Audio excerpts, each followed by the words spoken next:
From putting your attention on some things to putting your attention on nothing.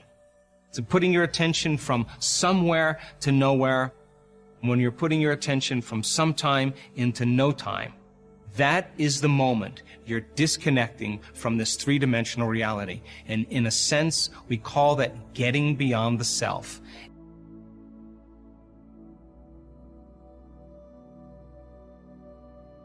I'm your host, Dr. Joe Dispenza. Let's begin. So then, if the purpose of meditation is to get beyond your analytical mind, and what separates your conscious mind from your subconscious mind is your analytical mind, in order for you to get beyond your analytical mind and enter the subconscious mind where those automatic programs exist, you're going to have to learn a formula or a way to begin to slow your brain waves down from high-level beta to mid-range beta to low-level beta. And when you start slowing down into alpha brainwave patterns, you've crossed past the analytical mind. And now, as you begin to slow your brainwaves down even further, you're in the subconscious part of the brain. Now you can begin to make some significant, measurable changes.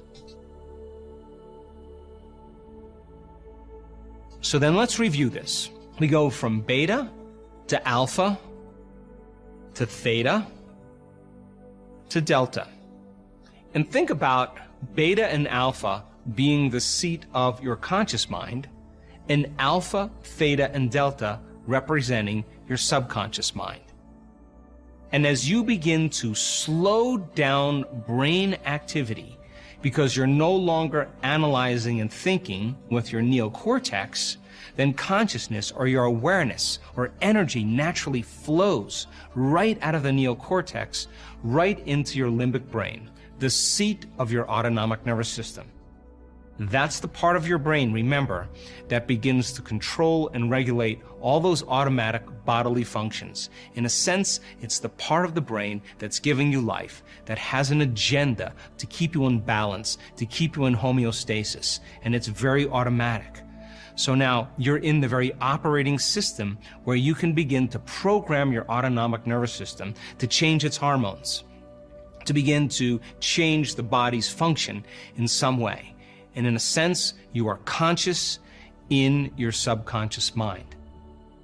Our brain scans have shown that students that know how to regulate and slow down their brain waves, they move into that low-level alpha and theta, and all of a sudden, they start to merge with their autonomic nervous system. And we call this getting beyond the self.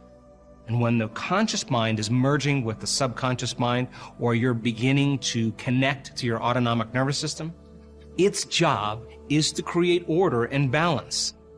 And when you get beyond yourself, get beyond everything known in your three-dimensional reality, something magical happens. When the autonomic nervous system begins to connect, and you're not activating those circuits, you're not thinking and feeling in the same cycles, all of a sudden it begins to organize or create coherence in the neocortex, which has been fractured and subdivided because of the hormones of stress.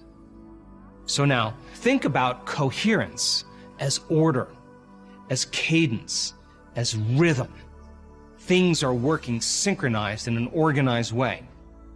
Think of incoherence like a group of drummers with no rhythm banging on the drums at the same time.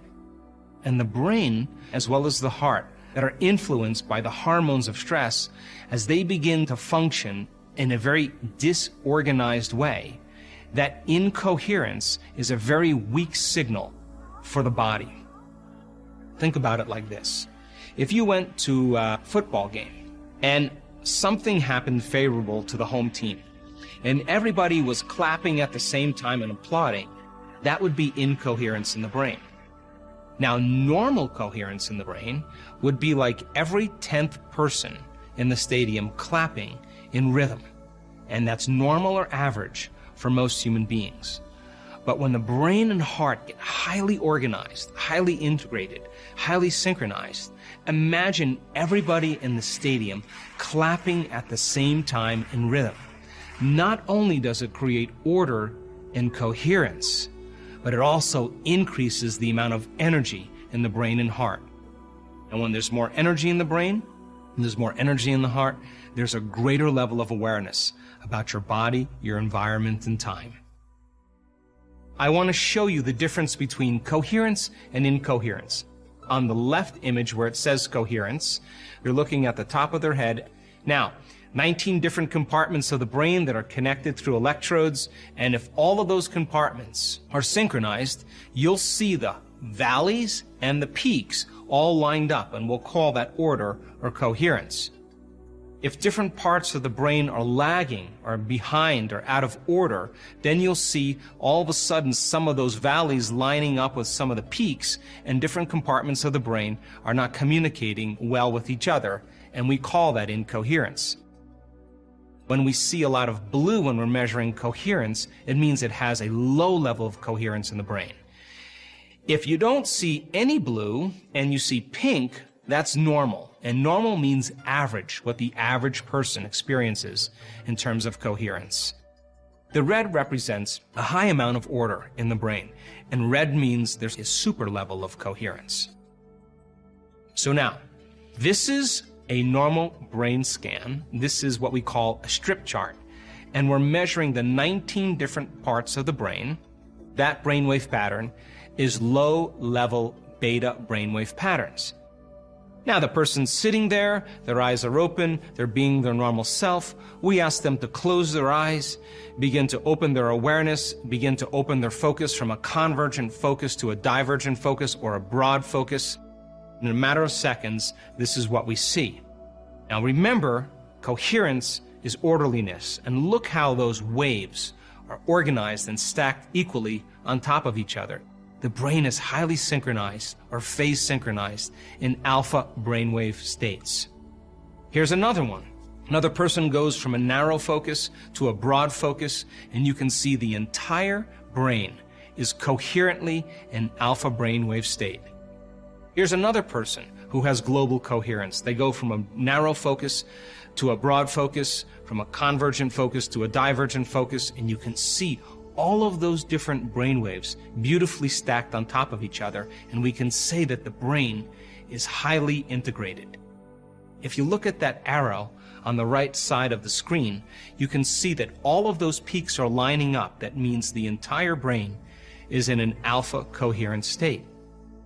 In this slide, you're seeing someone in phase synchronized, coherent theta brainwave patterns. The entire brain is synchronized into theta, and they're in that hypnotic state. They're in that suggestible state where the lights are out in the thinking neocortex.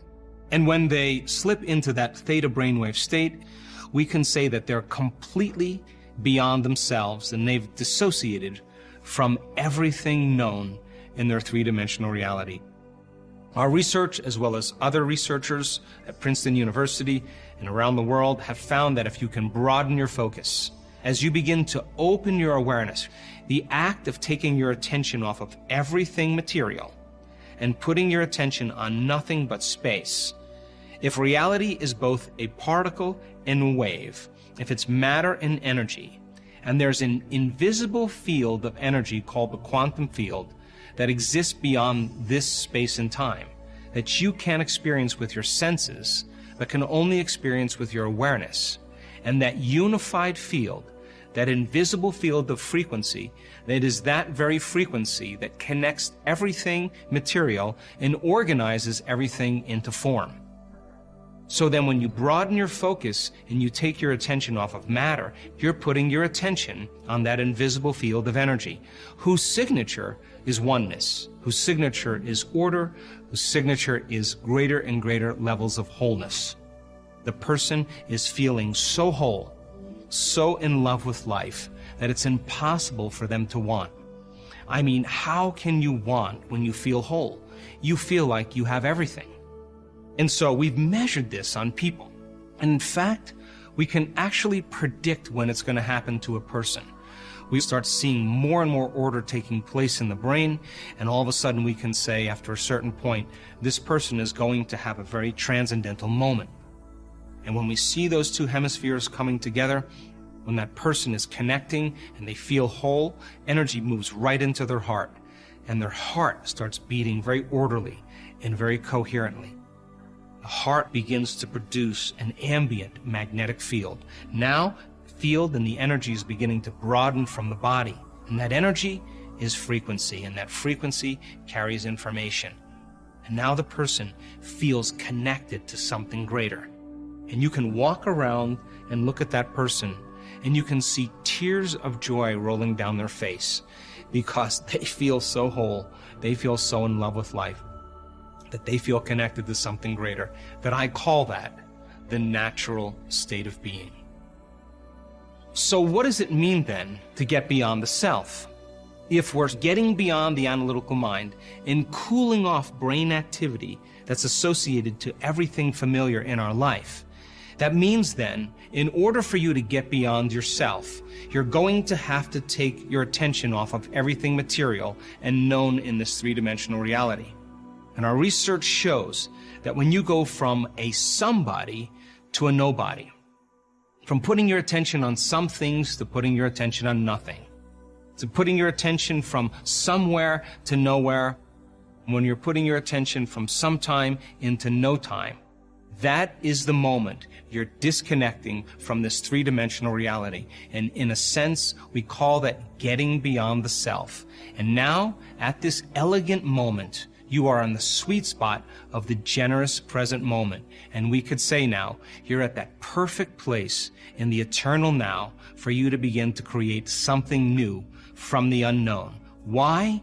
Because if you have no attention on the predictable future or the familiar past, if you have no attention on anything material in your outer environment, on no one or nothing or nowhere, and you've gotten beyond your body, which has been conditioned to be the mind, the only thing that you are in that moment is pure consciousness. And when you're pure consciousness, dissociated from everything material in your life, now you're at the perfect place to create something new.